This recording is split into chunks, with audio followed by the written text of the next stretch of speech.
May 25th, Nehemiah 4, 5, and 6. And it came to be, when Sanballat heard that we were rebuilding the wall, that he was wroth and highly offended, and mocked the Yehudim, Jews. And he spoke before his brothers and the army of Shamaron, and said, "What are these feeble Yehudim doing? They are going to restore, slaughter, and complete it in a day? Are they going to bring to life the stones from the heaps of rubbish which were burned?" And Tobiah the Ammonite was beside him, and he said, "Whatever they build, if a fox should climb on it, he shall break down their stone wall. Hear, O our Elohim, for we have become despised, and turn back their reproach on their own heads, and give them as a prey in land of captivity. And do not cover over their crookedness, and do not let their sin be blotted out from before you, for they have provoked you before the builders."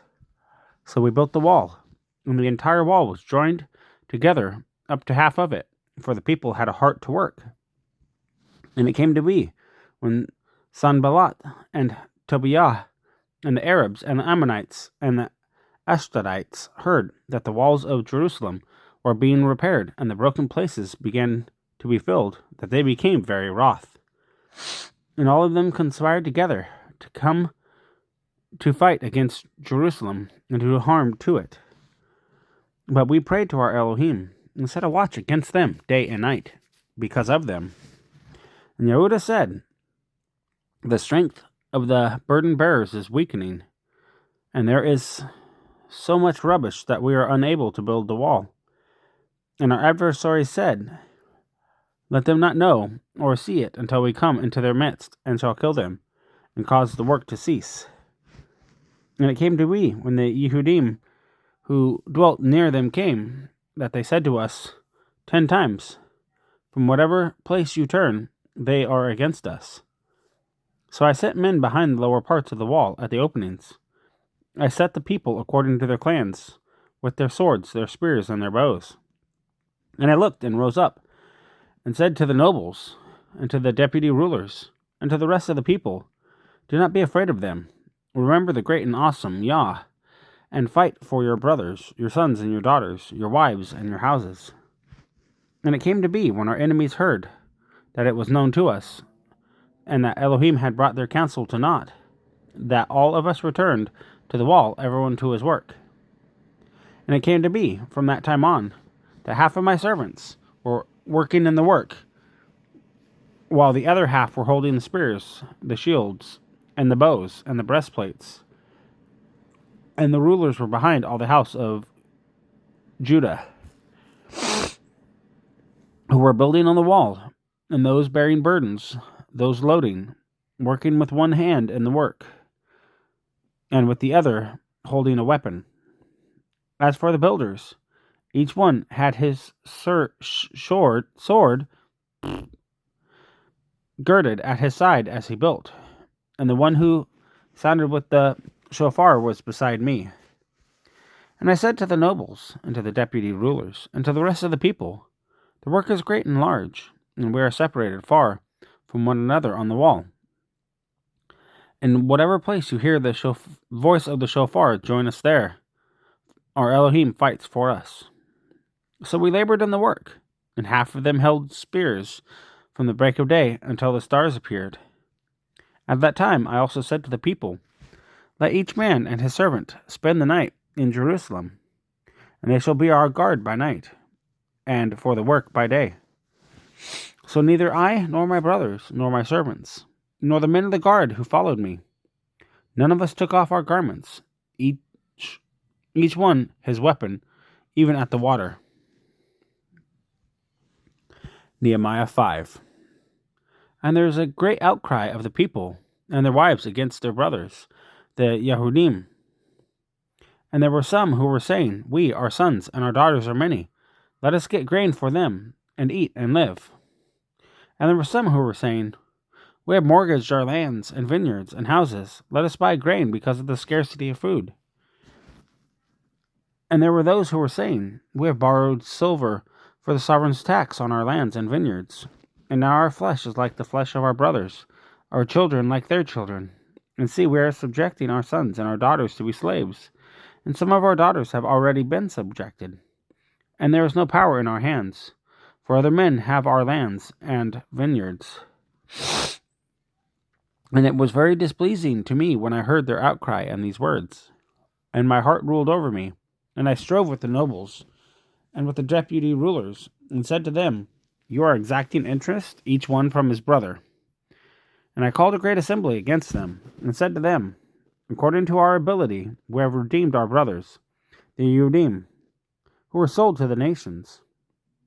And you even sell your brothers? Or should they be sold to us?" And they were silent and found not a word to say.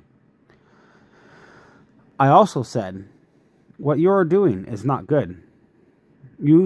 Should you not walk in the fear of our Elohim because of the reproach of the nations, our enemies? And also I, my brothers, and my servants, am lending them silver and grain. Please, let us leave off this interest. Please give back to them, even today, their lands, their vineyards, their olive trees, and their houses. Also the 100th part of the silver and the grain, and of the new wine, and of the oil that you have taken from them." And they said, "Let us give it back, and ask no more from them. We do as you say." Then I called the priests, and made them swear to do according to this word. I also shook out the fold of my garment, and said, "Let Elohim in this way shake out each man from his house and from his property, who does not do this word, even to be thus shaken out and emptied." And all the assembly said, "Amen," and praised Yah. And the people did according to this word. Also from the day I was commanded to be their governor in the land of Judah, from the 20th year until the 32nd year of sovereign Artashasta, 12 years, neither I nor my brothers ate the governor's food. But the former governors who were before me laid burdens on the people, and took from them bread and wine, besides 40 shekels of silver. Their servants also oppressed the people, but I did not do so, because of the fear of Elohim. And I also worked strongly in the work on this wall. We did not buy any land, and all my servants were gathered there for the work. And at my table 150 of the Yehudim and deputy rulers, besides those who came to us from the nations around us. And that which was prepared for me daily was 1 ox, and 6 choice sheep, and birds were prepared for me. And once every 10 days, plenty of all kinds of wine. And in spite of this, I did not seek the governor's food, because the bondage was heavy on this people. O my Elohim, remember me for good, all that I have done for this people. Nehemiah 6. And it came to be when Sanballat and Tobiah and Geshem the Arab and the rest of our enemies heard that I had rebuilt the wall, and that there were no breaks left in it, though at that time I had not set up the doors and the gates, that Sanballat and Geshem sent to me, saying, "Come, let us meet together in the villages in the plain of Ono." But they were planning to do evil to me. So I sent messengers to them, saying, "I am doing a great work. I am able to come down. Why should the work cease while I leave it and come down to you?" However, they sent the same word 4 times, and I answered them the same word. Then Sanballat sent his servant to me with an open letter in his hand, the same word, the 5th time. In it was written, "Among the nations it has been heard, and Gashmu is saying that you and the Yehudim are planning to rebel. Therefore you are rebuilding the wall, and you are to be their sovereign, according to these words. And you have also appointed prophets to proclaim concerning you at Jerusalem, saying, a sovereign is in Judah. And now these words are heard by the sovereign. Therefore, come now, and let us take counsel together."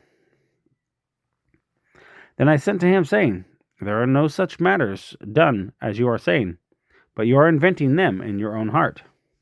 For all of them were making us afraid, saying, 'Let their hands slacken for the work, and it not be done. But now make my hands strong.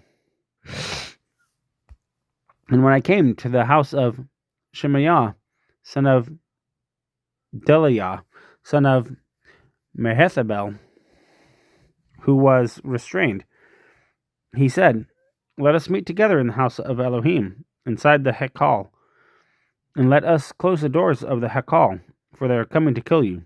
By night they are coming to kill you. And I said, should a man like me flee? And who is there like me, who would go into the Hekal to save his life? I do not go in.